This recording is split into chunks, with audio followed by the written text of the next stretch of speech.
dedim zaten daha kalmışım. Bunlar da bir koku kalmışım. Dedim zaten daha kalmışım. Oh, Alexandra, como é?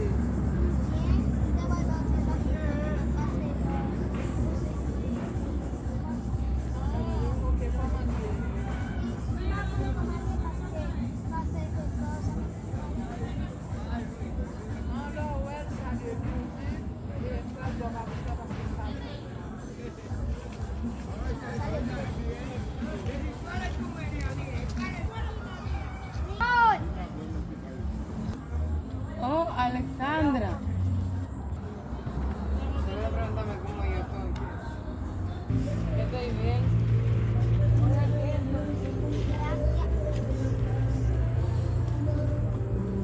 ¿Y tú cómo te estás? Te veo la cara como pálida.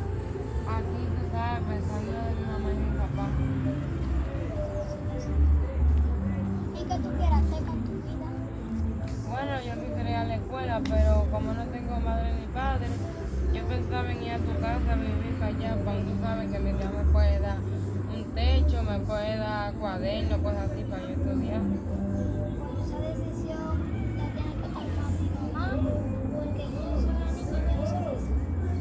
Bueno, lo que tú dices es verdad, pero yo voy a pasar ahorita a ver lo que ella me dice. Está bien, entonces le digo a una amiga mía,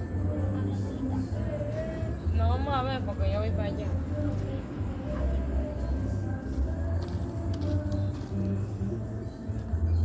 Depi matin, map chèche rey, ba jam mwen kote rey ale. Bon, mwen fè wout sa, kom el al kon pase, map fè wout sa pou mwen ki kote lale. Pou mwen si lale. O rey, e pa wout sa depi matin map chèche la, ki kote o rey?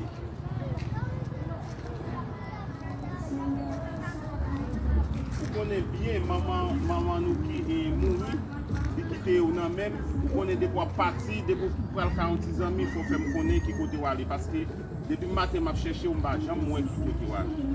Ok, fò pa fè desod, ou konen se fè mouye, se ti fè mouye, fò pa fè desod. Ok? Ket, i matin pa pou an yon la, kote ta pou la. La fan le si, ta le si. Kote gosan le ala, bon mal le ala. Mal bon, i matin pa pou an yon la. Bueno, como yo estoy aquí sentada, déjame coger pan de mi tía, porque antes de ayer yo dije que iba para allá, pero no. Déjame coger pan. Ta mal. Oh, sí, un tío. Oh, Nicole, ¿cómo tú estás? Yo estoy bien, yo sé. Bien. ¿Para dónde vas? Cuando mi tía pasó, a ver si ella me acepta en su casa. Está creciendo mi hija. Sí. Oh, tengo mucho, no te veía. ¿Para dónde tú estás? Bueno, yo estoy en mi casa sola, tú sabes que mi mamá y mi papá se murieron. ¿Y tú vas para dónde tu tía? Sí. Ya sé que. A ver si ella me recibe en su casa. Bueno, mira, ahora mismo yo voy a hacer una diligencia. Pero ahorita yo voy a pasar donde ella, yo voy a hablar con ella. Voy a tratar de hablar con ella a ver si ella te acepta allá. Oíste, Sí. Bueno, no sé cómo a ver si agradecer. ella te aguanta allá en su casa. Porque tú no puedes estar sola en su casa. Yo sé que tu mamá no está viva, tu papá se murieron, esa gente. Voy a hablar con ella, tranquila, a ver si ella te aguanta en su casa. Bueno, ¿Oíste? no sé cómo agradecerte, pero... Ok. Cuídate, mi hija.